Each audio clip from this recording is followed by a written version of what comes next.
moment, I saw... Oh, hey. Hello there. I see you are looking for a place to sleep at? Join us. We just started a new story. Have some rest. The fire crackled softly, as if it had been waiting all day for this very moment, when the sky darkened and the forest leaned in close. The circle of light it cast was warm and steady, neither too bright nor too dim, and it seemed to breathe in time with the night around it. The logs whispered as they burned, and every so often a spark would lift itself into the air, dance a little way upward, and vanish among the branches. The trees that surrounded the campfire stood like tall, patient friends, their shadows stretching long and slow across the ground. The night was not unfriendly. It was deep and wide and endlessly calm. The elder sat just beyond the glow, so that his face caught the firelight in slow flickers. His voice was steady and low, the kind of voice that does not hurry, that does not need to prove itself. It carried the weight of someone who had told many stories, not to dazzle, not to impress, but simply to pass the hours of the night in good company. His eyes reflected the fire, and when he spoke, it was almost as if the flames themselves leaned forward to listen. Every fire, he said softly, is older than we know. These flames are new, yes, but the fire itself remembers. It remembers every spark, every ember, every flame that has ever burned in the world. When you sit beside a fire, you sit beside all fires. You sit with the first fire ever kindled, and you sit with the last one yet to come. You are never alone when the flames are near. You listened, perhaps with your eyes open, perhaps already drifting, and you felt the weight of his words settle in the air. The forest around the camp seemed to sigh in agreement. Somewhere in the dark, a night bird called once and then fell silent again, as though unwilling to disturb the story. The elder leaned forward and nudged a log with a stick. Sparks drifted upward, gold and red, vanishing into the canopy. The first gift of fire, he said, is not warmth. It is not even light. The first gift is belonging. The fire makes a circle, and that circle says, here is a place where you can rest. Here is a place where you are part of something larger than yourself. And so we gather. The flames licked the wood and bent toward the night air. He let the sound of the burning carry the silence for a while before he spoke again. Before every fire, there is a journey. And before every journey, there is a moment of standing, waiting, wondering which way to walk. There was once a traveler, long ago, who came into this very clearing. He carried more on his back than he needed. His pack was heavy with tools, with food, with small objects he thought he might find useful, but never did. He walked until the path itself seemed tired of being walked, and then he found himself here, where the trees opened wide, as if offering him a place to breathe.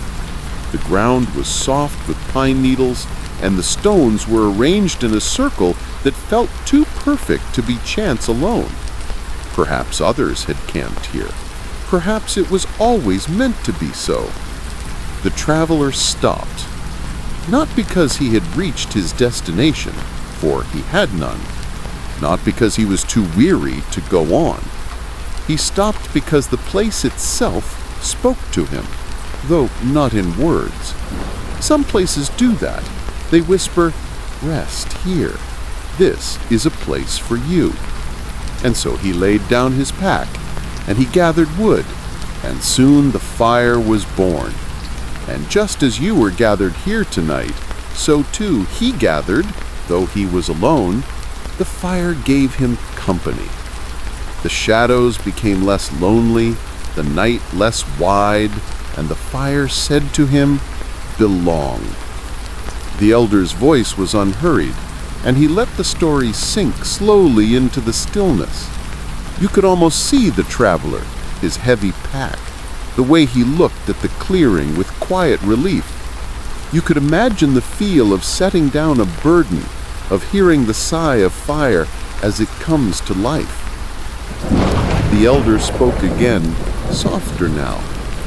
Do you know what the traveler heard that night? Not voices, not music, not even the sound of footsteps. He heard the world itself breathing, the trees shifting gently, the river somewhere far away murmuring as it passed over stones, the fire humming as it consumed the wood. And he thought to himself, I am not alone. I am part of this. And with that thought, he fell asleep more peacefully than he had in many nights. The fire popped, and a glowing ember tumbled down to the bed of ash. You watched it glow and fade, until it finally stilled. The elder's voice carried on like a stream, unbroken and steady. There was once a village not far from here. If you walked in the morning, you would reach it before the sun stood overhead. It was not a large village, nor did it boast great buildings or high walls, but it had something precious. On summer nights, when the air was warm and the days long, the people of the village would sit outside their homes even after the sun had set.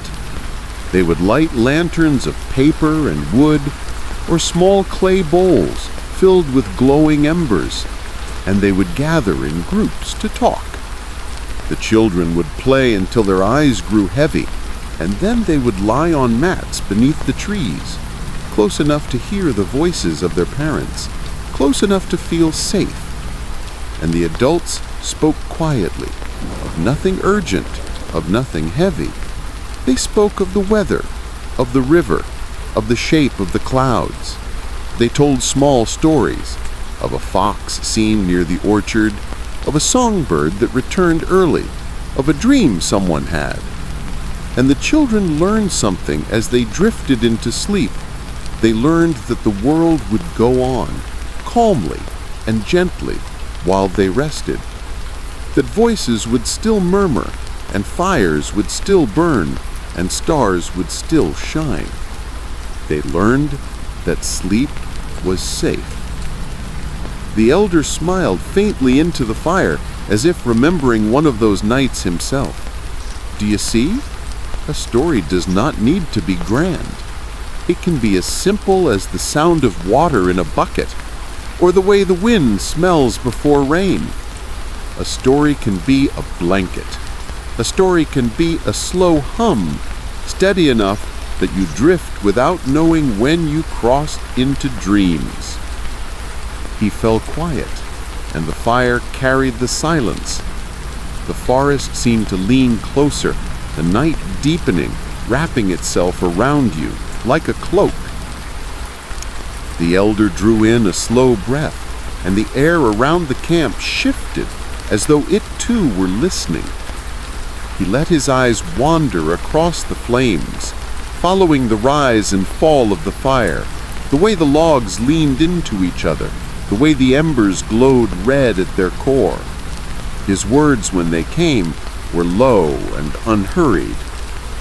The fire you see now, he said, is kin to every fire before it. And every fire before it has its own story. Some were great bonfires, fed by whole trees.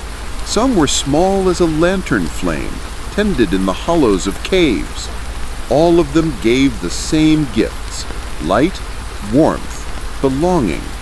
And all of them invited stories. Because when the fire burns, the night seems longer and yet easier. We find we can speak of things we might not speak of in daylight. We find we can remember more clearly. He leaned back slowly, letting the shadows fold around him. I remember a fire I once sat beside when I was very young. I was not the storyteller then, I was the listener. The older ones spoke of their days in the fields, of the animals they tended, of the weather that shaped their lives.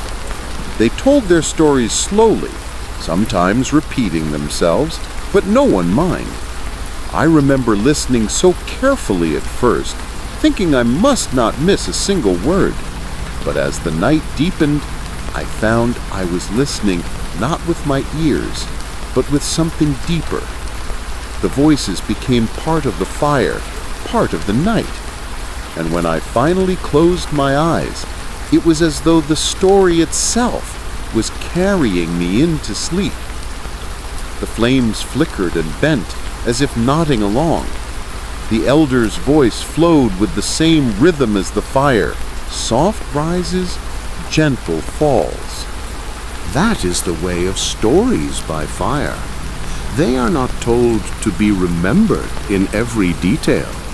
They are told to give you company, to give you rest. And so I tell you another. He paused only long enough to draw another log from the small pile at his side and set it carefully onto the fire. The smoke curled upward, white and thin, and drifted into the night. There was once an old man in a village by the river, he began. He had little to his name, only a hut made of reeds and wood, and a small patch of earth where he grew beans and herbs. He was not wealthy, but he was never hungry, for the river was generous and the earth kind. Each evening he would light a small fire at the edge of his hut, just large enough to warm his hands, just bright enough to see the smoke rise. And the villagers would say, "There is his fire again, steady as the stars." He told no grand tales. He did not speak of battles or kings or faraway lands.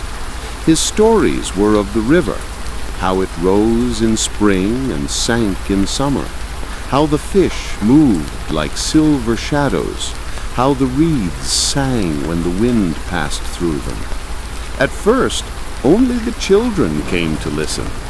They would sit on the ground and look up at him with wide eyes as he spoke of frogs and dragonflies and the color of the water at dawn. Later, when the children fell asleep in the grass, the older ones would remain.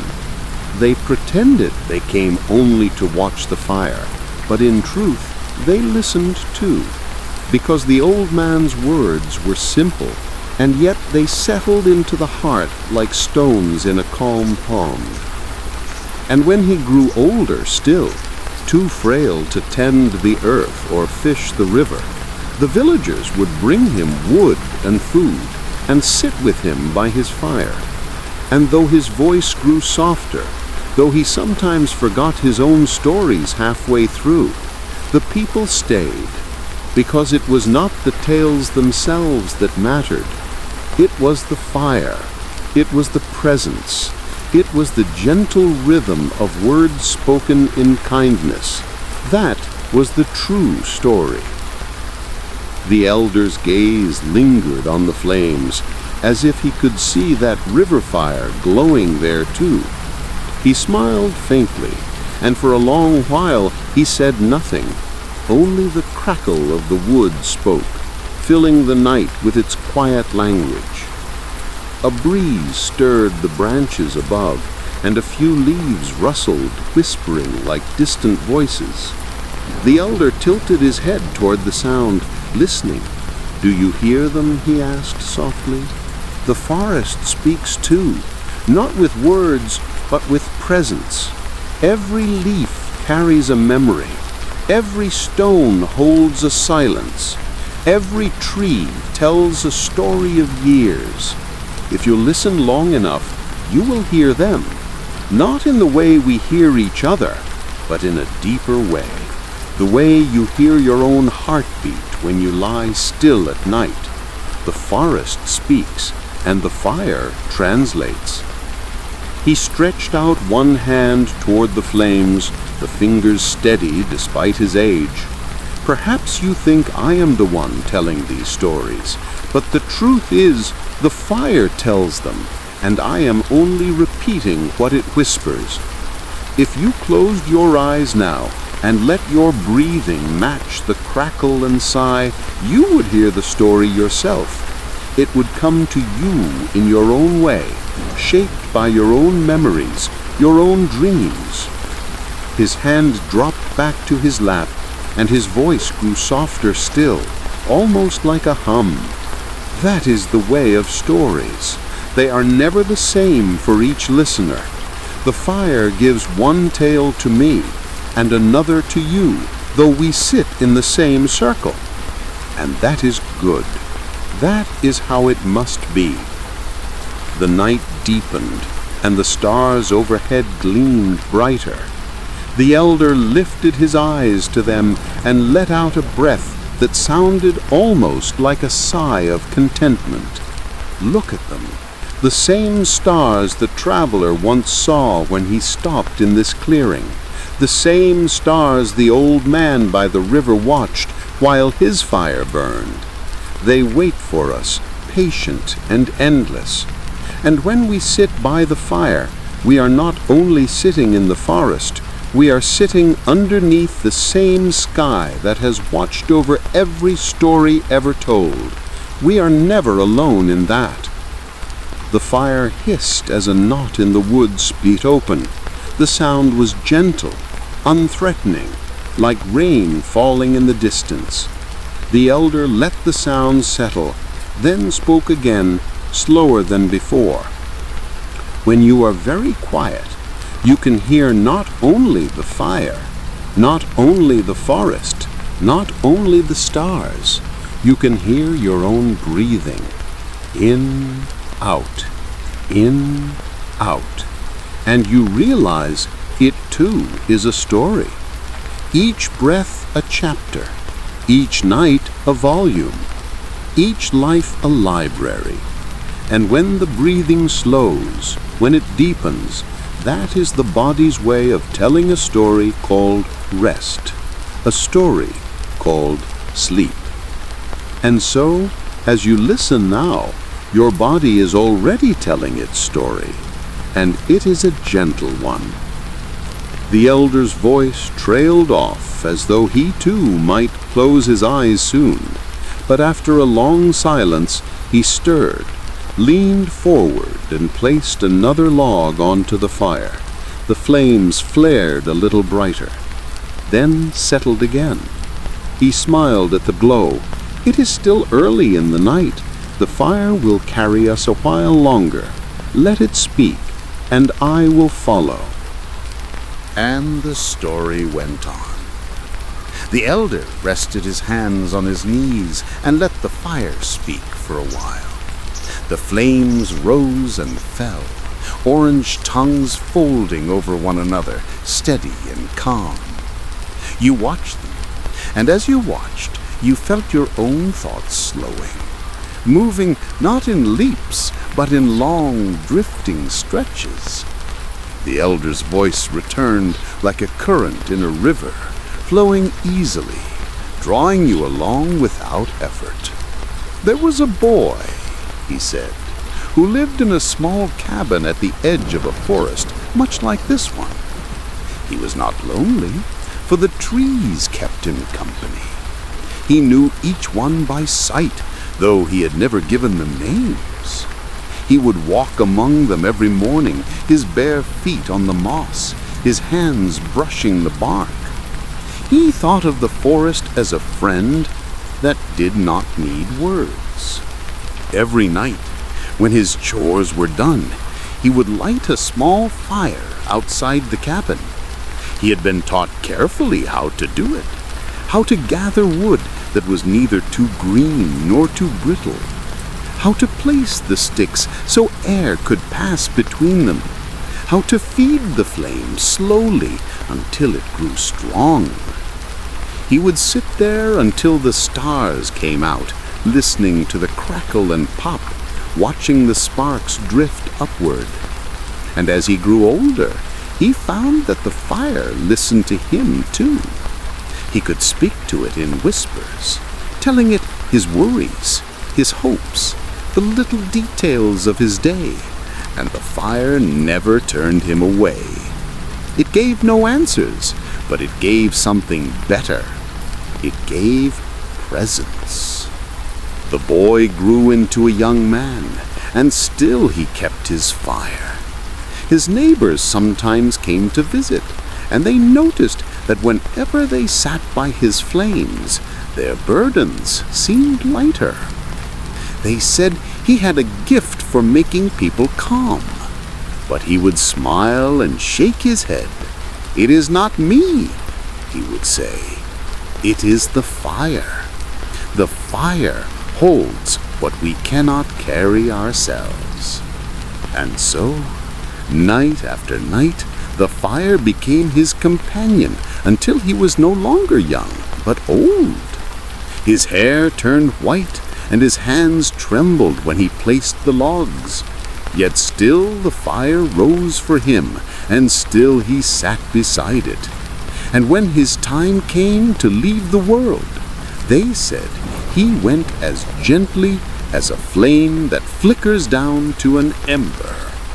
The fire had taught him how to rest, and he followed it into that great sleep without fear. The elder's voice faded, leaving behind only the crackle of the campfire before you. His eyes shone with the reflection of the flames, and for a long while he said nothing more. The silence was not empty. It was full, rich with meaning, as though the fire itself was telling the story again, in its own language. A soft wind moved through the clearing, brushing the tops of the trees. It carried the scent of pine and earth, the kind of smell that made you feel both far from the world and safe within it. The elder lifted his head slightly, as though listening to something in the distance. "Have you ever noticed," he said, "that the wind tells stories too? It has traveled farther than any of us. It has passed over mountains, across rivers, through valleys and plains. It carries the memory of every place it has touched. You can hear them if you are patient. You can hear the mountains in the low, steady gusts. You can hear the rivers in the soft rush. You can hear the wide plains in the long, unbroken sighs. And if you close your eyes, you can almost imagine being carried with it, floating from one place to the next, safe in the arms of the night." The fire shifted, sending up a new spray of sparks.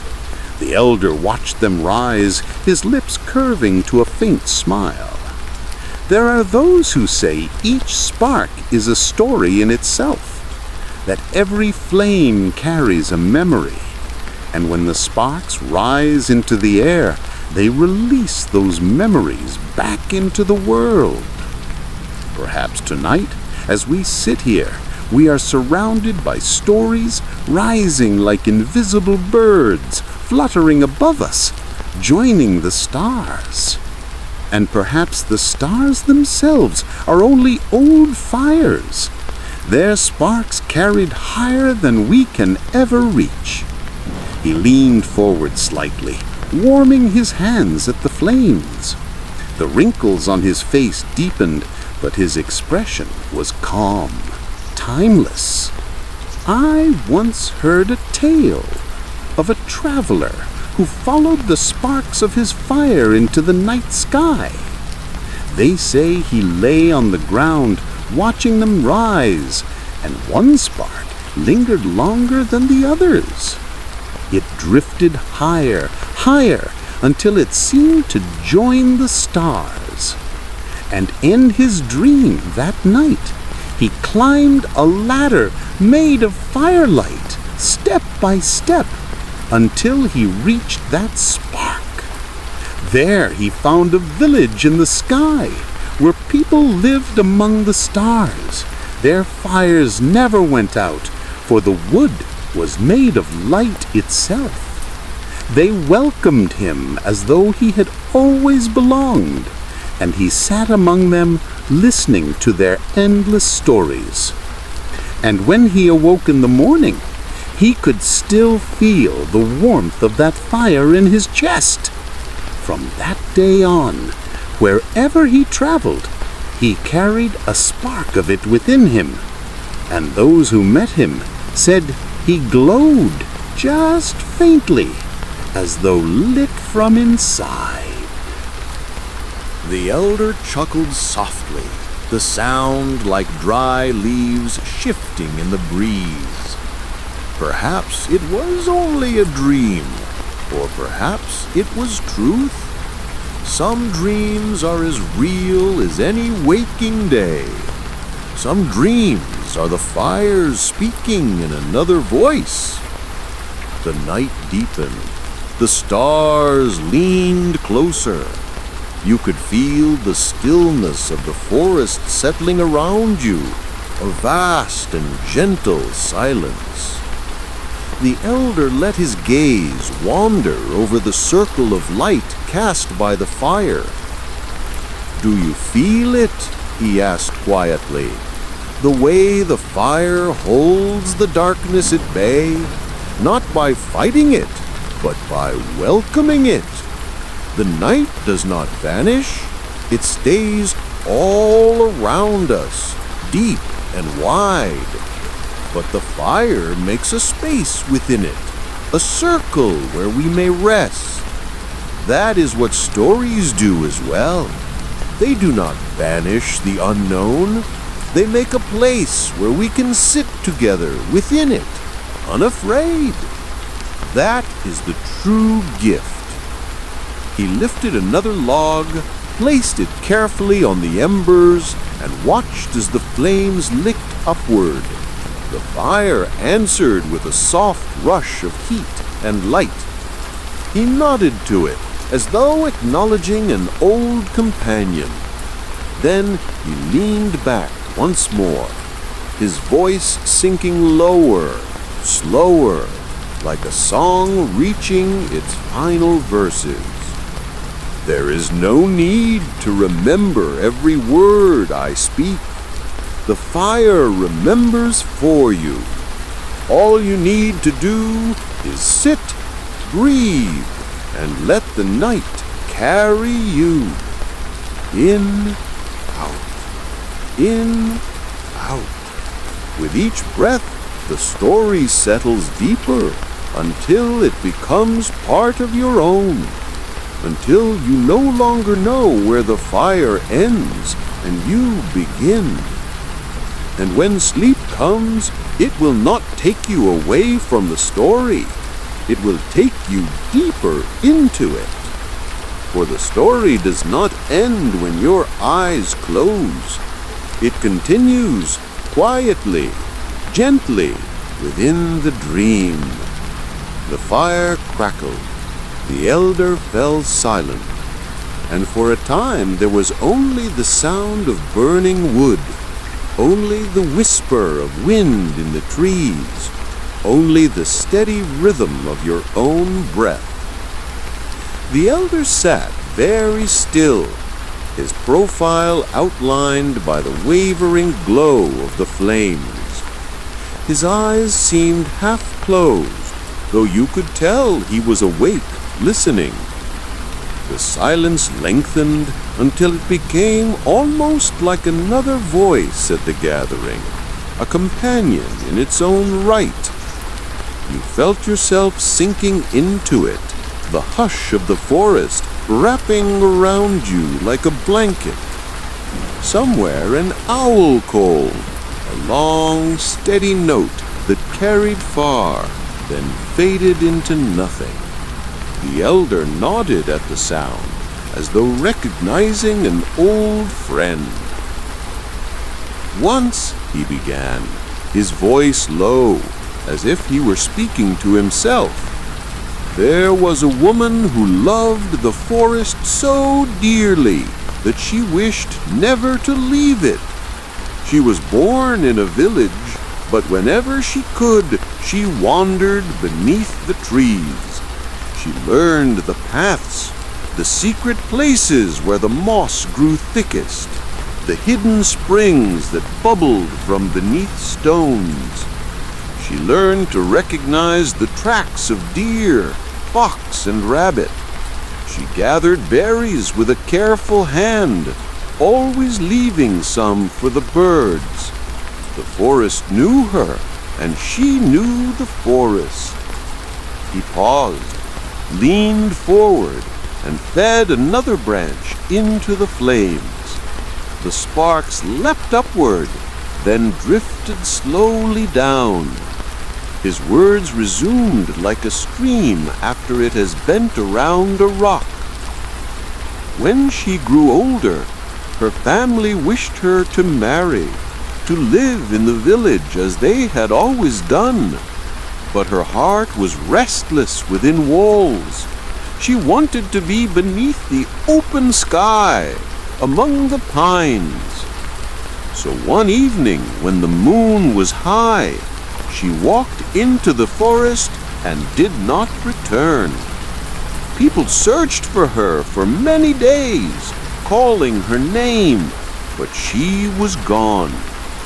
Some said she had lost her way, others that she had been taken by spirits. Yet there were hunters who swore that they glimpsed her in the woods, moving lightly among the trees, her hair full of leaves, her eyes shining like starlight. They said she had become part of the forest itself. And those who stayed late by their fires, as we are staying now, sometimes saw her on the edge of the clearing. She never spoke, never stepped fully into the circle of light, but stood watching, listening. And if the fire was strong, if the people around it were gentle, she would linger. And afterward, the ones who saw her would say they dreamed of forests more beautiful than any they had known. Dreams of endless green, of rivers bright as glass, of skies without end. Such dreams left them rested, as if they had been healed. The elder fell quiet, and for a time the only sound was the slow sigh of wind through the trees.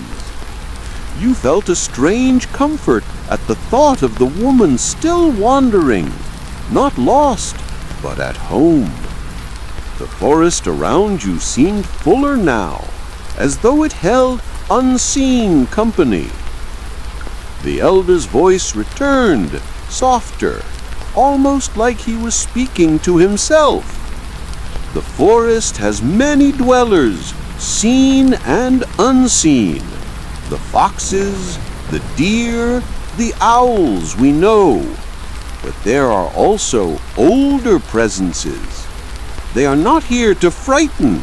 They are simply here, as natural as moss on stone. Some are like the woman who loved the woods so deeply she stayed. Others are memories, shadows of those who once walked these paths.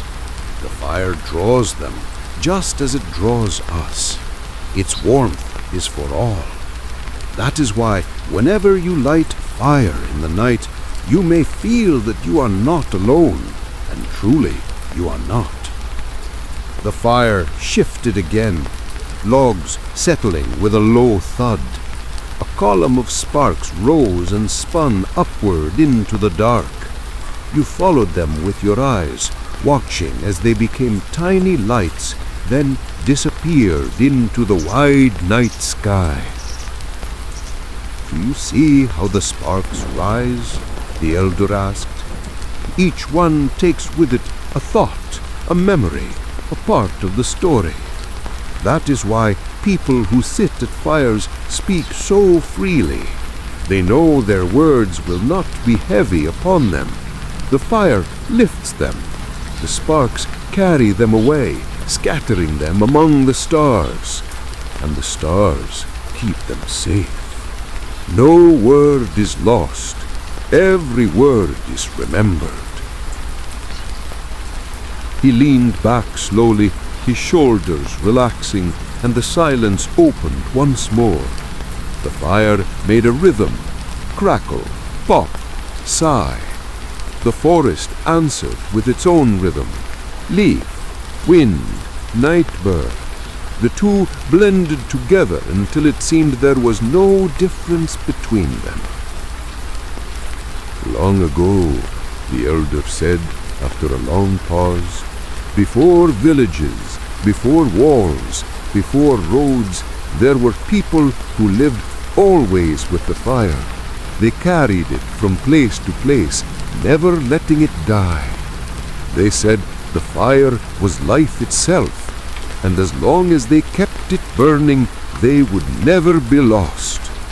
They told stories around it, as we do now, stories that traveled with the sparks, stories that joined the stars.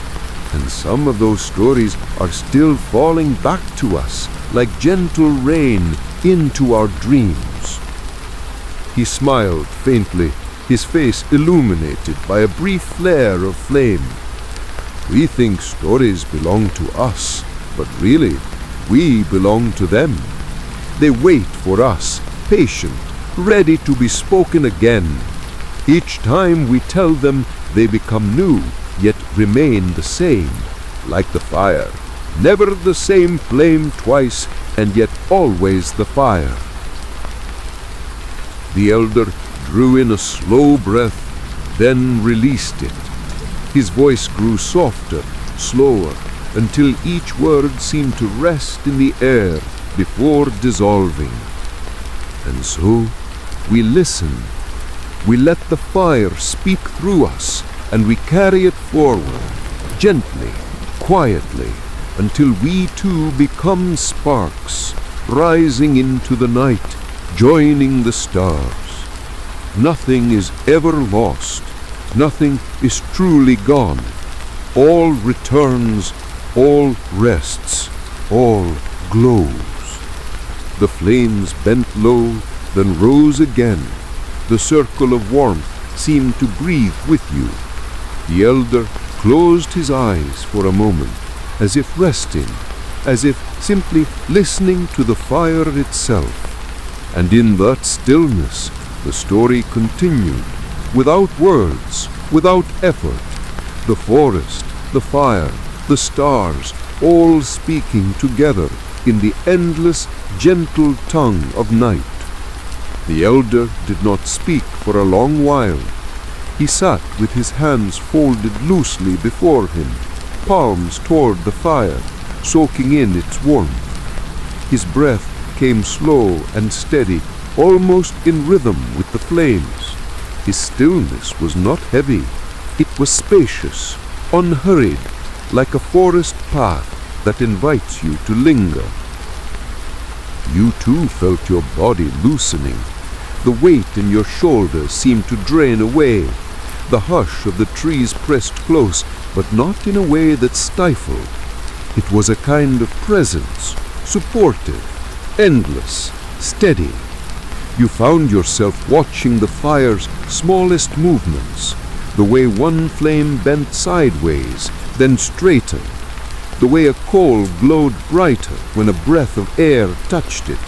The smallest details seemed complete, as though they were enough to fill the night. At last the elder stirred. His voice came not with force, but with gentleness, as though it had been waiting for the perfect moment to arrive. Do you remember the first time you sat beside a fire? He asked, not turning his gaze from the flames.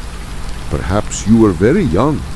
Perhaps the fire seemed enormous to you, its crackling a kind of wild language.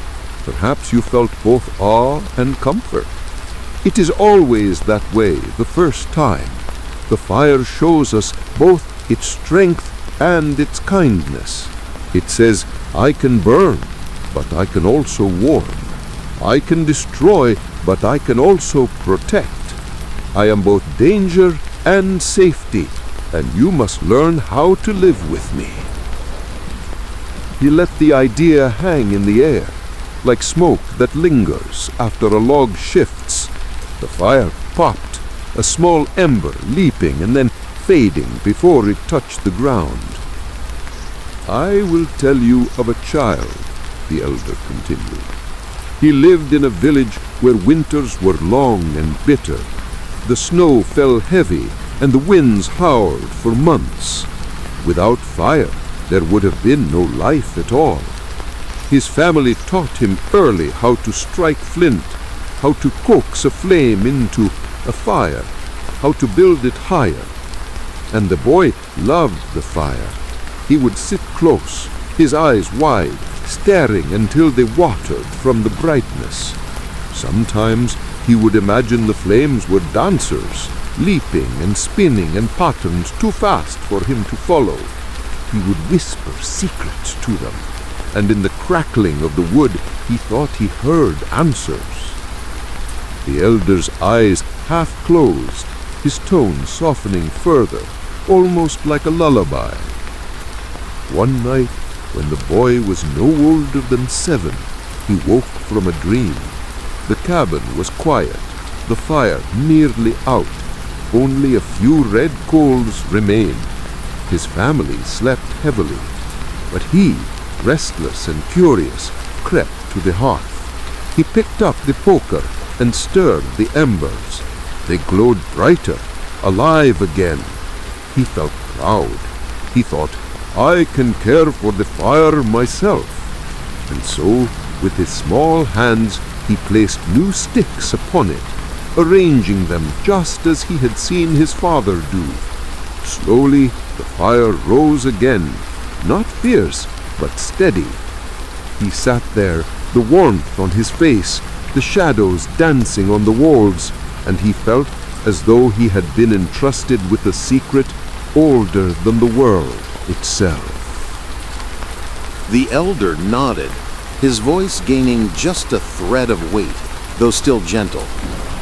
The boy learned then what many forget. The fire does not belong to us. We belong to it. We are its keepers, its companions. We do not command it. We ask, and it gives. We respect it, and it continues. That is the lesson he carried into his life. Whenever he faced hardship, he thought back to that night, to the coals waiting quietly for him, and the way they rose when he gave them breath. He knew then that there is always a spark, even when the fire seems gone. One need only be patient, gentle, attentive, and the warmth will return. The story faded into the air, leaving behind a deep silence. The forest seemed to lean closer, listening as intently as you did. The fire's glow spread outward, painting the bark of nearby trees, revealing the rough textures, the tiny insects moving, the faint glimmer of sap. The elder breathed in slowly. We are gathered tonight not only with each other, but with all who have ever sat by fire.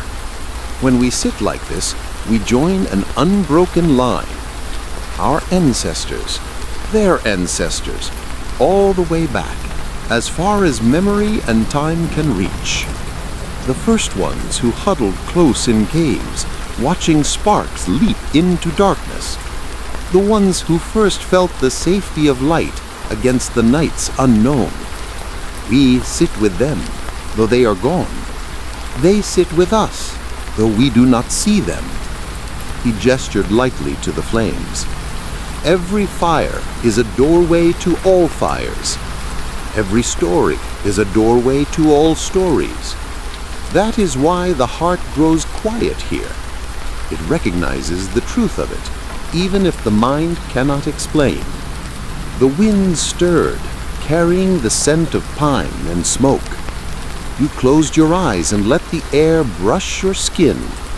In the darkness behind your lids, the elder's words became shapes, circles of people around fires, endless through time, each flame echoing another, each face lit by the same glow. The elder's voice deepened, slower now. There are tales of those who wandered too far from the fire. They grew afraid in the dark, their minds filling with shadows. But the wise ones knew the way back was simple. Look for the glow. Walk toward it. No matter how lost you may feel, the fire will guide you. That is why it is called the heart of the night. He leaned forward, took another log, and laid it gently across the embers. The fire received it with a soft hiss, then rose in gratitude, flames curling upward. The elder stretched his hands toward it, palms open, as though greeting an old friend. There is another story, he said, about a traveler who carried no torch, no lantern. He trusted the fire within him. People laughed at him, saying he would be lost, eaten by the dark. But wherever he went, he found warmth. If there was no fire, he made one. If there was no companion, he imagined one. He said, the flame is not only wood and spark, it is inside us. When we sit by it outside, we are simply reminding ourselves of what we already hold. And when he died, they say his body was buried without stone or marker. Yet at night, even years later, a faint glow could be seen rising from the earth where he lay. The fire within him had not gone out. It had only returned to the great fire that holds us all. The elder's words fell into stillness. The fire whispered on. You felt yourself swaying slightly with its rhythm, as if your body had tuned itself to its breath. The air was cool against your back, warm against your face. The balance was perfect. Listen closely, the elder murmured after a long time. Do you hear it? The way the logs shift and speak, the way the flames hum. Each sound is a language, not ours, but one we can feel. It tells us, rest. Rest, all is well. Do not hurry. Do not fear. Be as steady as the ember, as soft as the smoke, as patient as the ash. This is the lesson of the night. His eyes closed, his chin lowering slightly. His words slowed further still, until each one seemed to drift on its own current of air. And so we sit, and so we breathe, and so we belong. The fire keeps us, the night holds us, the stars remember us. We are safe, we are warm, we are home. The silence that followed was not empty. It was complete, like a bowl filled to the brim. The forest seemed to exhale with you. The fire leaned inward and outward like a great slow heart. And in that moment, there was nothing more to ask for, nothing more to carry, nothing more to do. Only the endless story of flame and night, told again and again, until at last the dream carries you deeper still. The fire had settled into a slow rolling rhythm. Each log whispered as it warmed and bent, the flames licking upward gently before curling back into themselves. The elder sat with his hands resting on his knees, palms open, as if feeling the pulse of the fire beneath him. He did not speak immediately, allowing the night to stretch itself across the clearing, filling the space with deep, expansive calm. Somewhere far off, an owl called softly, the note long and resonant, carried by the wind, then fading into the vast darkness beyond the ring of light. Eventually, the elder spoke. His voice was low and smooth, carrying the weight of countless evenings spent beside fires just like this one. Sit closely and listen to the way the fire breathes. You might think it is simply burning wood, but it is more. Every crackle is a word, every flare a sentence. Fires have their own stories, their own memories. They know who has tended them, who has watched them quietly, who has been patient, who has rushed. The flames remember, and if we are still, we can hear them speak.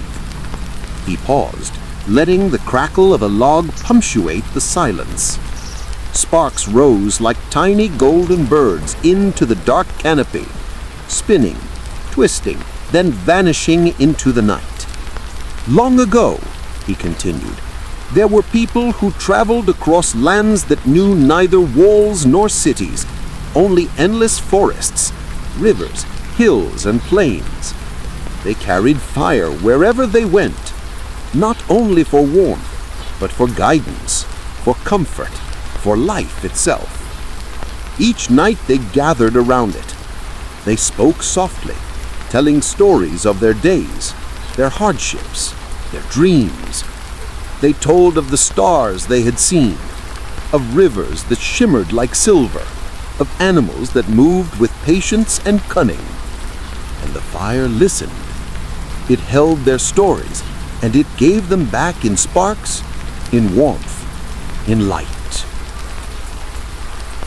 Each person had a voice, but the fire's voice was older. It had been there before the first traveler was born. It would be there after the last one was gone. And yet, it never grew tired. It never hurried. It never demanded attention, only offered itself. And so whenever we sit here together tonight, we sit not only in this clearing, but in a circle that stretches across centuries. All who have tended fires like this, all who have listened and spoken beside flames, are here with us, whether we see them or not. Their stories rise with the smoke, mingle with ours, and drift to the stars. The elder leaned forward slightly, his hands close to the heat, fingers just above the coals. He let them hover, feeling the warmth as though it were a language in itself. There was a child who lived at the edge of a forest much like this one. She was small, quiet, and often wandered among the trees alone. She loved the way the shadows moved, the way light and darkness folded together. She loved the sound of wind in the branches, the occasional rustle of leaves as a bird moved unseen. But mostly, she loved the fire. Her father taught her carefully how to strike flint, to coax a spark into flame. He showed her how to stack wood so that the fire could breathe. And she watched with wide, attentive eyes, memorizing each movement, each gesture, each subtle flicker of smoke. One night, when her father slept, she struck the flint herself, coaxing a small flame to life. It wavered, fragile as a spider's silk, and she held her breath. And then the fire grew, steadied, and warmed her hands. She felt a deep, trembling awe, as though the universe had just whispered a secret meant only for her. She sat long into the night, watching the flames, listening to their crackle, learning how to be still, learning how to belong. The fire, she realized, was not only warmth, it was companionship. It was a friend who never judged, who never left. It did not speak in words, yet it spoke. And if she had been patient, she could hear its quiet language, understand its gentle truths. That night, the child learned a secret older than the mountains, older than rivers, older than stars. That presence itself, patient and steady, is the greatest gift of all. The elder fell silent for several long breaths. The night pressed close, but without pressure. The forest seemed to lean inward, the shadows deepening and moving slowly, almost like careful listeners themselves. The flames bent, twisted, then rose again, reaching toward the stars, and the sparks drifted upward like tiny fireflies carrying fragments of stories far beyond sight. "Listen carefully," the elder said softly. "Do you hear it? The way the wood sighs as it bends, the way the flames twist and curl. Each movement is a sentence, each word is a sound. The fire is telling you its stories, if you will only be still enough to listen." "And the forest," he added, tilting his head toward the trees, "has stories too. The wind is a voice, slow and patient, carrying memory from distant places. The trees themselves have lived centuries. They have felt storms and sun, drought and river, winter and summer. Each leaf carries what it has seen. Each root holds what it has felt. And when you sit quietly, you may hear them, not in words, but in the way the world feels around you, in the calm deep in your chest, in the slow beating of your own heart." The elder shifted slightly, his voice lowering even further. "There are tales of travelers who, lost in the dark, feared the night would swallow them. But if they were patient, if they listened for the light of a distant fire, if they trusted it, they found their way. Some say the fire calls to us in a language older than speech. Some say it is a teacher. Some say it is the pulse of the world itself. And perhaps it is all of these. Perhaps it is more than we can ever know, yet patient enough to meet us where we are." He gestured softly to the circle of light. "Each time we gather like this, we honor that lesson. We remember that the fire is a guide, a companion, a teacher. And each story we speak, each moment we spend listening, adds to it. We become part of the fire, and the fire becomes part of us. Nothing is wasted, nothing is lost. Every moment, every spark, every breath joins the endless circle." The elder's hands rested once more over the flames, just above the coals. "There was another story," he said, "of a young man who wandered far from his village, traveling through mountains and forests, seeking nothing in particular. He had no map, no lantern, only a small knife and the knowledge that he could make fire. One night, deep in the woods, he stumbled across a clearing. The moon was high, pale and steady. There he built a fire with what little he had. The flames rose slowly, then settled, and he sat beside them, feeling both small and immense at the same time. He thought about all the fires he had ever seen and all the stories he had ever heard. He realized, sitting alone in the quiet night, that no matter how far he traveled, he could never be truly lost. Fires existed everywhere, in caves, in villages, in the heart of travelers who knew how to tend them. They were markers, reminders, safe spaces. He understood that the journey mattered, but the fire mattered more. The fire was a resting place for the mind, for the spirit, for the heart. He leaned back, letting the fire's warmth brush his face. "Do you see it?" he asked softly. "How the fire teaches us the patience to wait, the courage to sit with silence, the knowledge that rest is not failure, that stillness is not emptiness. The fire has been teaching this to those who sit beside it since the beginning of time. It does not hurry, it does not demand, it simply is, and in its being, It shows us the rhythm of life, the pattern of the world, the truth of our own hearts. The wind rose gently, stirring leaves far above the clearing. The elder's gaze followed it, then returned to the fire. There are nights, he continued, when the wind is strong, and the rain falls, and the trees bend low, and yet, even then, the fire waits. If you shelter it, tend it, speak to it kindly, it will burn.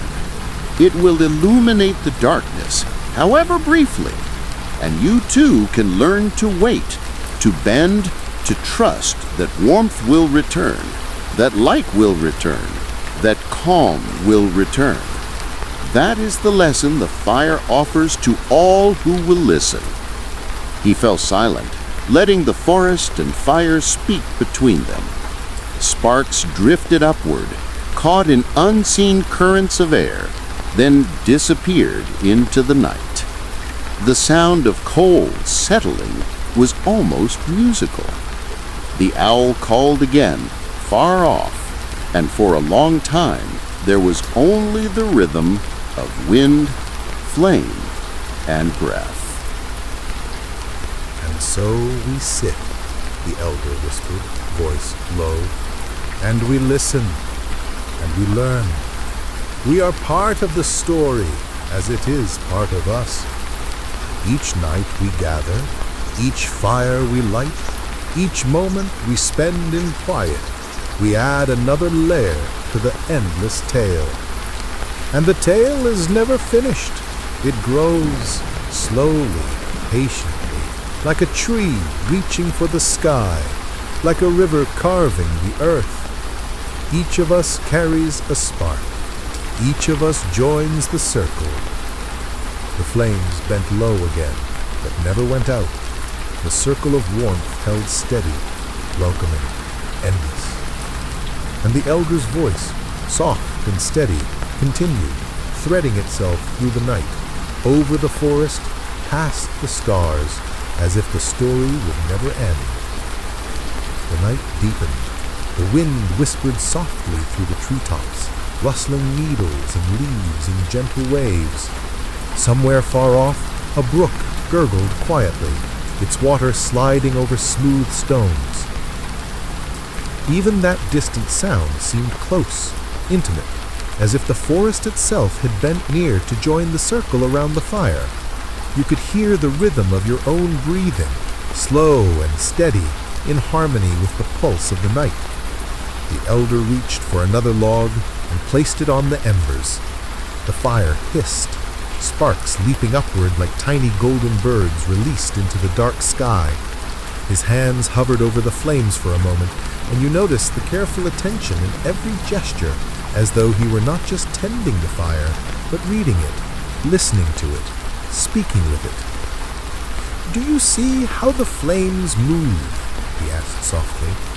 "They do not rush. They do not compete with one another. They rise, fall, bend and curl, each finding its own place, and yet together they form something larger, a circle, a warmth, a presence that holds all within it. That is the lesson of the fire. It is not only strength or light, it is harmony, it is patience, it is respect." He leaned back, letting the warmth wash over him. There was once a man who traveled from village to village, carrying a small flame in a lantern. People often asked him why he carried it, why he never let it die. And he said, "The flame is not mine. I am its companion. I walk with it, tend it, listen to it. It walks with me, tends me, guides me." He would place the lantern by the hearth of a stranger, share his fire, and sit silently while they spoke or washed. People remembered him not for what he said, but for how he made them feel, steady, safe, at home in the night. The wind rose a little, brushing the trees more insistently. The elder's gaze followed the movement, but his voice did not waver. He said, Even the trees have lessons for us. They bend to storms. They root themselves deep. They grow slowly over decades and centuries. They know how to wait. They know how to endure. The fire can teach us patience, but the forest teaches endurance, the understanding that life unfolds whether we rush or not, whether we notice or not. And when we sit together like this, fire and forest, wind and stars, we learn both lessons, the patience of flame, the endurance of wood and earth, and the quiet knowledge that we belong to something larger than ourselves. He reached down, picking up a small handful of pine needles, letting them sift through his fingers. The stories of the forest are subtle. They are not told in words. They are told in movement, in texture, in smell, in shadow. Each pine needle that falls carries memory of sun and rain, of birds and wind, of seasons that have come and gone long before we were here. Each stone, each root, each leaf carries stories older than our minds can grasp. And if we sit quietly, if we breathe slowly, if we open our hearts just a little, we can feel them, we can hear them. He paused, letting the words sink into the air. The fire crackled, sending tiny sparks upward. One spark drifted lazily, spinning as it rose, then disappeared into the night.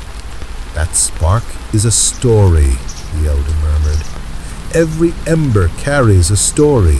Some are old, some are new, some are ours, some belong to those who have come before us. And when it rises into the dark, it does not vanish. It joins the great body of memory that surrounds us, that holds us, that keeps the night alive with knowledge and warmth. He leaned forward slightly. I will tell you another story, he said, one that happened a long time ago, though the exact place and time do not matter. There was a young woman who learned to walk in the forest alone. Her family feared the shadows, the unknown, the deep night. But she was drawn to it, to the whisper of leaves, the curve of the river, the shimmer of moonlight on stone. She learned to move quietly, to listen before she stepped, to respect every creature, every plant, every rock and root she passed. And every night she built a small fire wherever she rested. She learned to tend it with care, to feed it only what was needed, to let it breathe. And as she did, she began to understand the rhythm of the forest, the slow, deliberate cadence of life, and the gentle, inevitable pull of time. The elder's hands hovered over the fire again, fingers twitching as if he could coax meaning directly from the flames. She said, sometimes she would fall asleep beside the fire, only to wake in the morning to find that it had burned low, yet remained alive. And she realized something. The fire does not demand, it does not punish, it waits, it watches, and it responds to care, attention, and patience. That is how it has always been, that is how it always will be. He leaned back, letting the firelight wash over his face, accentuating every line, every wrinkle, every fold of skin. Do you feel it? He asked quietly, the way the warmth spread slowly, steadily, filling not only the body, but the mind, the heart, the spirit. That is why we sit beside fire.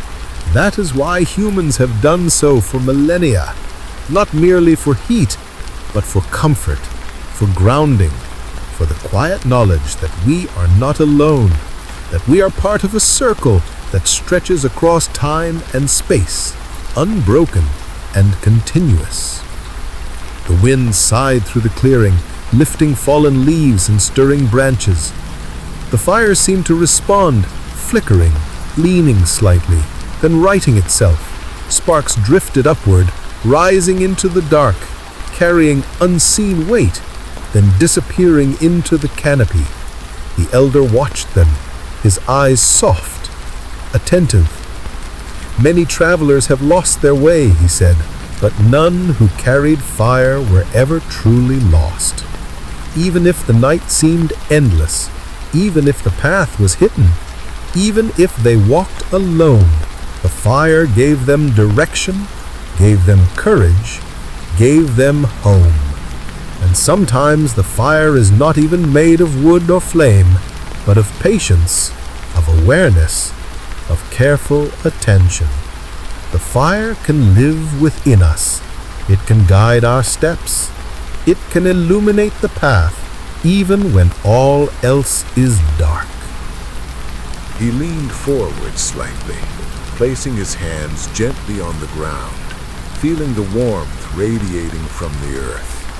We are made of the same elements as the fire. We are made of breath, of warmth, of light and shadow. And when we gather together, when we sit quietly in its presence, we remember this. We remember that we are part of something larger, something steady, something eternal. The fire is our teacher, our companion, our mirror.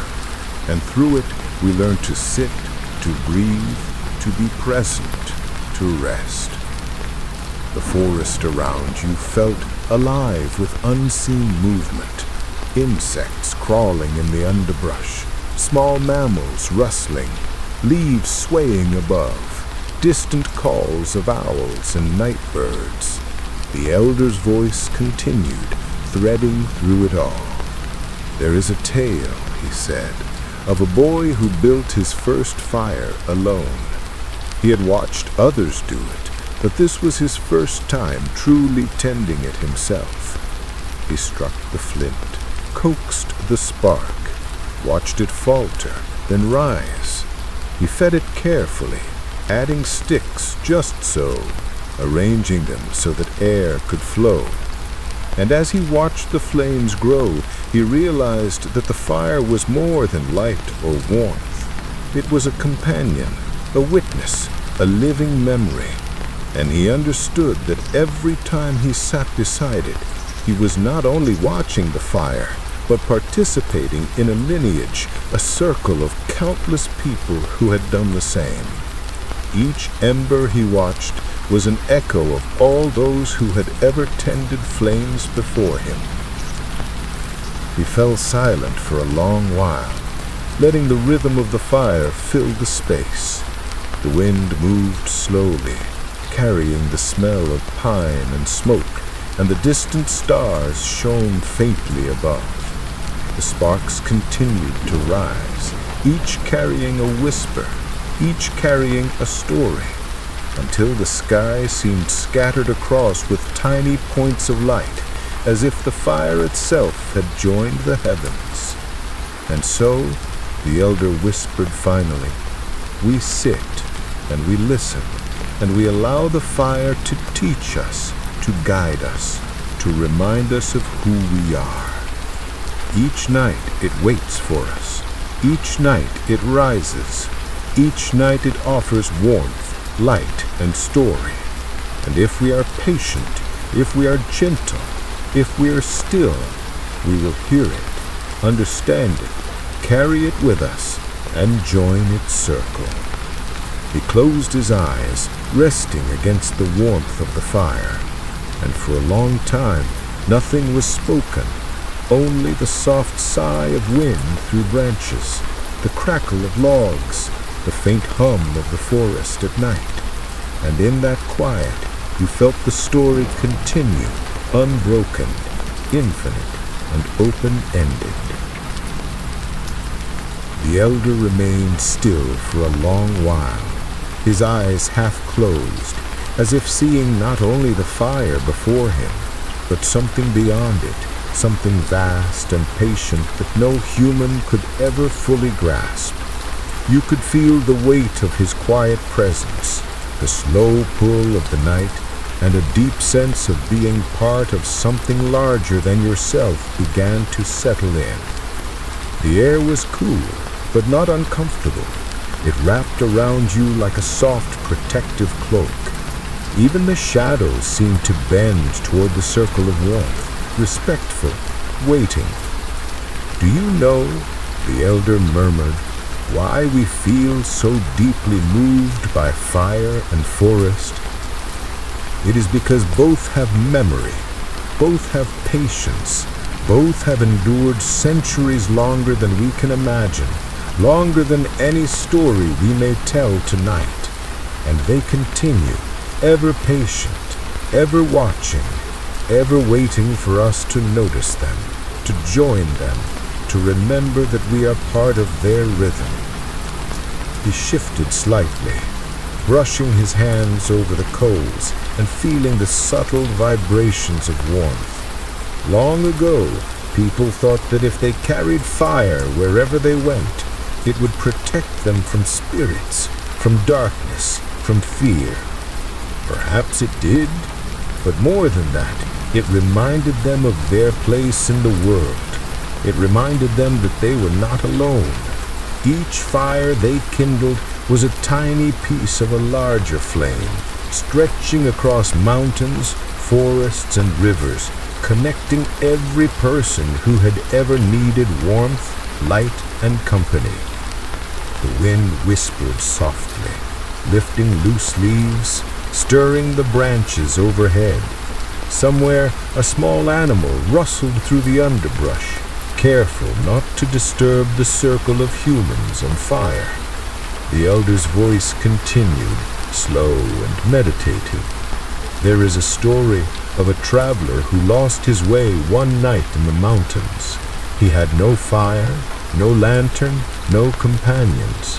He wandered for hours, stumbling on rocks, slipping through mud, his hands shaking from cold and fear. But then, far in the distance, he glimpsed a faint glow. He moved toward it slowly, carefully, and when he reached the clearing, he found a small fire, burning steadily in the center, untouched by wind or rain. Beside it sat an old woman, smiling quietly, who invited him to rest. She said nothing about where he had been or how he had gotten lost. She simply tended the fire, and in that moment the traveler felt safe, at home, connected. He realized then that the fire had been waiting for him, patiently, as it always does. It does not demand our perfection nor our hurry. It simply waits, ready to share warmth and story. The elder fed another log to the fire, and it responded with a flare of flame, sending sparks like tiny golden embers into the night sky. "Each ember carries a story," he said softly. "Each one has traveled from countless hands, countless nights, countless hearts. And when they rise, they scatter across the world, carrying the warmth, the memory, the lessons of all who have ever tended flame before." He leaned forward slightly, elbows resting on his knees, eyes fixed on the dancing flames. "There was a child," he continued, "who lived at the edge of a great forest. She had never built a fire alone, but she watched carefully as her parents struck flint and coaxed flame into life. One night when they slept, she tried herself. The spark was small at first, trembling, fragile. She held her breath. She remembered the careful movements she had seen, the patience her parents had shown, and slowly the flame grew. It was not large or strong, but it was alive, warm and bright. And in that moment, she understood something extraordinary, that patience, attention, and care could create life. Not just the life of the fire, but life in herself, in her courage, in her ability to be present and steady. He paused, allowing the story to sink into the night. The forest held its breath with him. The fire popped and hissed, but there was no hurry, no interruption. Only rhythm, only patience, only presence. "The fire is a teacher," he said finally, voice barely above a whisper. "It teaches us that rushing brings nothing. It teaches us that stillness carries power. It teaches us that care, gentle and steady, can create warmth where there was only cold, light where there was only darkness, comfort where there was only fear. And these lessons are not fleeting. They stay with us, quietly, patiently, until we are ready to see them, feel them, and carry them with us into every corner of our lives." He let the words linger, stretching the space between sentences, between thoughts, like the slow, measured rise and fall of a breath. Sparks floated upward, each carrying an unseen weight of memory and story. The night sky, vast and unending, seemed to receive them eagerly, scattering them across infinity. "There is another story," the elder murmured, "of a young man who wandered the forest for many days. He had a small pack, little food, and no companions. On the third night, he found a clearing, and with trembling hands he built a fire from fallen branches. He fed it slowly, carefully, and watched it rise. That night, he slept beside it with the deepest rest he had ever known. He dreamed not of home, or food, or safety, but of the fire itself, of its steady glow, its warmth, its patient attention. When he awoke, he understood that the fire had been teaching him not only to survive, but to be present, to trust, to listen, to care, and to carry peace within himself. And he realized that even in solitude, even in the unknown, he was not truly alone. The fire was there, the forest was there, and he was part of both. He paused again, letting the crackle of the flames fill the space. He said, "Every fire is a reminder that we are connected, that we are not separate, that even the smallest spark carries the weight of centuries of care, patience, and story. And every time we tend a fire, every time we sit with it, we join that continuum. We become part of the story, just as it becomes part of us. Nothing is wasted, nothing is lost.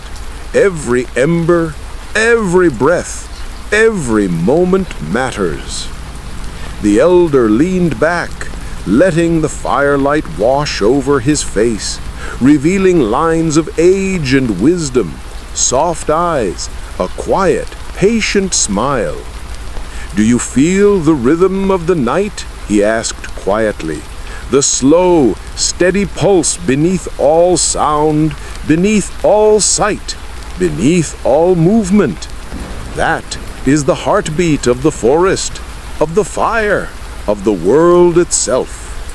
And we sit within it, not separate, not above, not below, but part of the same pulse, the same rhythm, the same story. And that is enough. It is always enough." The wind moved gently again, stirring the branches. A distant owl called, and far-off water whispered across rocks. The fire flared, then leaned back into calm. The elder's voice wove through the night, soft, patient, endless. "And so we sit, and we breathe, and we listen. We watch the fire, we watch the night, and we watch ourselves within it. The stories will continue, always. They will rise in sparks. They will move in shadows. They will live in memory. And we are part of them. Each word we hear, each ember we see, each breath we take joins the great unending story. And that is the gift of the night, of the fire, of the forest, of being here now, together, in presence, in quiet, in patience. The elder rested back against the earth, his gaze soft, almost closed. The fire continued to burn steadily, the logs settling into long, gentle cracks. The night pressed around you like a living thing, full of unseen movements, of quiet lessons, of patient observation. And in that stillness, the story continued, infinite, unbroken, and open-ended, waiting to unfold through countless more sparks, breaths, and moments. The night stretched on, infinite and patient. The fire glowed steadily, small embers lifting and drifting into the darkness above like tiny lanterns searching for stars. The forest around the clearing was alive with subtle movement. The gentle sway of branches, the quiet brush of nocturnal animals, the faint rustle of fallen leaves under soft paws. Even in this vast, open wilderness, the fire acted as a point of gathering, a center, a quiet anchor that seemed to pull all life and attention toward it. The elder reached out, fingers brushing lightly over the coals, feeling the slow, insistent warmth radiating through them. His eyes were soft but sharp, attentive to every flicker of the flames. He spoke again, his voice calm, deliberate, and unhurried. "Do you notice the way the fire listens?" he asked. "It listens with patience, with awareness, without judgment. Every log, every ember, every spark responds to care, attention, and gentle guidance. And we, when we sit here, are called to do the same, to listen, to watch, to notice without forcing, without needing. That is the gift the fire offers. That is the lesson we carry forward." He leaned back slightly, letting his shoulders relax. Long ago, in a forest much like this one, a small village lay scattered among the trees. The people there had learned to live closely with the land, with the winds, with the water. They knew that fire was more than warmth. It was a keeper of memory, a holder of stories, a bridge between what had passed and what was yet to come. And so every evening, families would gather around their hearths, each tending their flame, each listening for the quiet messages it offered. Some learned patience, some learned courage, some learned how to sit with themselves and the world around them, and all were changed by the simple act of tending a fire. The elder's gaze drifted across the clearing, the firelight reflecting in his eyes. He continued, "There was a boy who lived on the edge of that village, small, quiet, thoughtful. He had always been curious, always restless, always seeking to understand. One evening, his father gave him the task of tending the family fire. The boy struck flint, coaxed a spark, watched it dance and die, then dance again. And in doing so, He learned more than he could from words or lessons. He learned patience. He learned focus. He learned that care, given consistently and without hurry, can transform the fragile into the enduring. He paused, letting the fire crackle and shift. Sparks rose, floating upward, tiny golden points of light against the dark canopy of the night sky. "Do you see how the sparks travel?" he said softly. "Each carries a memory, a lesson, a story. They rise, drift, and are never lost. And in the same way, every act of care, every quiet attention, every moment of presence we offer is never lost. It joins the larger rhythm of life, adding warmth, adding light, adding continuity." The elder leaned forward slightly, elbows resting on his knees, hands open to the fire. There was a traveler who moved through forests and mountains alone for many days. He carried no lantern, only his knowledge of fire and a small pack. One night, when the sky was black and the stars hidden by clouds, he found a small clearing. With trembling hands, he gathered fallen branches, coaxed a flame from flint, and built a fire. He fed it carefully, adjusting the logs, tending the embers, speaking quietly to the flames as if they were companions. And as he sat beside it, he understood something profound, that even in solitude, even in fear, even in darkness, there is warmth, there is light, there is life. The fire does not abandon us. We only need to recognize its presence, honor it, and join in its quiet rhythm. The wind stirred again, soft and melodic, carrying the faint scent of pine, of damp earth, of life moving unseen. The elder's voice continued, weaving through the night. Every fire teaches us a lesson if we are willing to hear it. It teaches us patience because flames cannot be rushed. It teaches us attention because even the smallest ember holds meaning. It teaches us presence because the fire is never in the past or future. It is always now.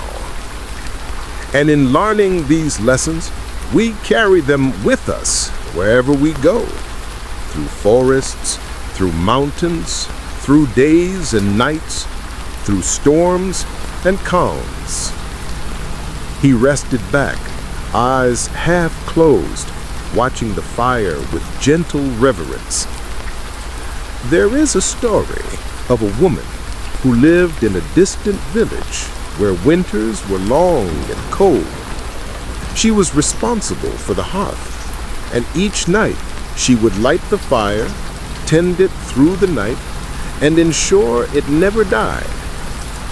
One evening, a stranger arrived, weary and shivering. She invited him to sit by the fire, shared warmth and quiet companionship. And as they sat, she realized that the fire does more than warm the body. It warms the spirit. It connects people. It offers comfort, understanding, and continuity. And in this simple act, both the woman and the stranger were changed, bonded by the quiet presence of the flames.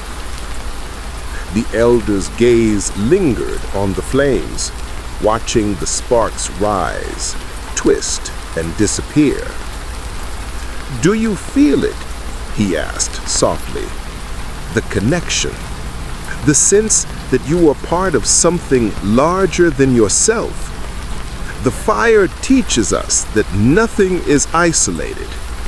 Every ember, every movement, every breath we take joins a greater whole, a lineage of care, attention, and story. And when we sit here together beside it, we join that lineage. We become part of the story, as it becomes part of us. He paused, letting the wind, the forest, and the fire speak in the silence between his words. There was a boy who learned to build fire alone for the first time. He struck the flint, coaxed a spark, arranged the logs, and watched the flames grow. And in that simple act, he discovered something eternal, that patience, care, and presence can create life, warmth, light, and connection. And that knowledge, once found, never leaves us. It travels with us, carried quietly in the heart, through every night, every forest, every journey. The fire crackled softly, the night breathed gently, and the forest waited. The elder rested back against the earth, letting the warmth of the flames wash over him, and for a long moment, nothing was spoken. The sparks rose into the darkness, each a tiny messenger of stories past, present, and yet to come. And in that stillness, the story continued, unbroken, infinite, patient, waiting for all who would sit and listen. The fire had settled into a gentle, steady rhythm, warm and welcoming, but not loud. The night had deepened, shadows stretched long, curling against the bases of the trees, and the stars glimmered faintly through the branches above.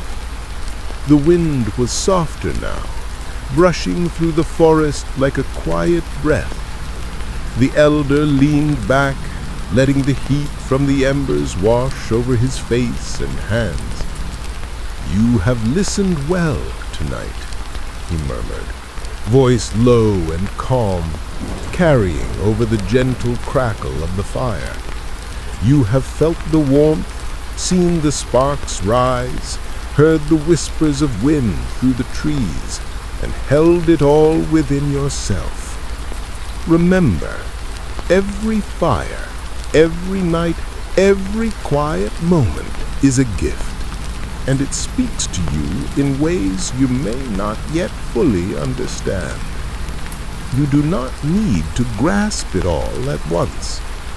The lesson will come, patiently, as you allow yourself to sit, to breathe, to be still." He paused, letting a long silence stretch across the clearing, only broken by the soft hiss of coals and a distant rustling movement in the underbrush. Sparks floated upward lazily, rising like golden motes, disappearing into the canopy of night. And in that stillness, the story continued, unbroken, infinite, patient, waiting for all who would sit and listen. There is something to know about endings, and yet endings are never truly endings. This night, the first night of our journey, is coming to a close. We have spoken, we have listened, we have watched the fire. But the fire continues, even as we rest. The forest continues, even as shadows deepen. The stories continue, even as voices fall silent. And so it is with us. Sleep now, and let the fire and the forest speak to you in dreams. Let the lessons settle. Let your heart and mind breathe. He leaned forward, hands resting lightly on the warm earth. There is a tale waiting for another night. A story that begins with a path deeper into the forest, where the trees grow taller, where the air is cooler, and where the fire leads those who dare to follow it with patience and care. There are lessons there not yet told, mysteries that await, whispers of the wind that have not yet reached your ears. And when the night comes again, we will sit beside the flames, and the next chapter will unfold. The fire's glow flickered and bent toward the elder, as if to acknowledge the promise of what was to come. The embers glimmered softly, warming the clearing, giving comfort to every shadowed corner. The forest seemed to exhale slowly, settling into quiet. "You may feel the night pressing close," the elder said gently. "You may feel the hush of the trees, the weight of the dark sky, the coolness in the air. But do not fear. The fire is with you. It will rise again. The forest is with you. It will wait, and you too will continue. Sleep and carry the calm of this night with you. Know that tomorrow the fire will guide us further, deeper, revealing what is meant to be found only in patience, only in presence, and only in quiet attention." He let his gaze linger over the fire, over the forest, over the small circle of warmth and light that had held them all night. "Rest now," he said softly, "for tomorrow the journey continues. The sparks are not finished rising, the stories are not finished speaking, and there is a path ahead, hidden among the trees, waiting for those who are willing to walk it with care and attention. When you awaken, you will carry a spark within you, and it will guide you, as all sparks do, to the next story, the next night, the next chapter of this endless, patient circle." The fire flickered once, twice, then settled into a long, soft glow. The forest pressed closer, but gently, protectively. The elder leaned back, closing his eyes, letting the rhythm of flame, forest, and wind carry him to rest. And for a long while there was only quiet, soft, unbroken, alive. Above, the stars wheeled slowly in their ancient paths, distant and patient. The night held its breath, waiting. And somewhere, just beyond the clearing, the faintest whisper of a path deeper into the forest beckoned, a promise of stories not yet told, a gentle tug toward tomorrow, toward night two. And so the first night ended, not with finality, but with invitation. Sleep now, and let the fire, the forest, and the elder's voice linger in your mind. Let them carry you through dreams until the next night arrives, when the journey continues, the stories unfold, and the quiet, patient magic of the forest welcomes you once again. That's it for today.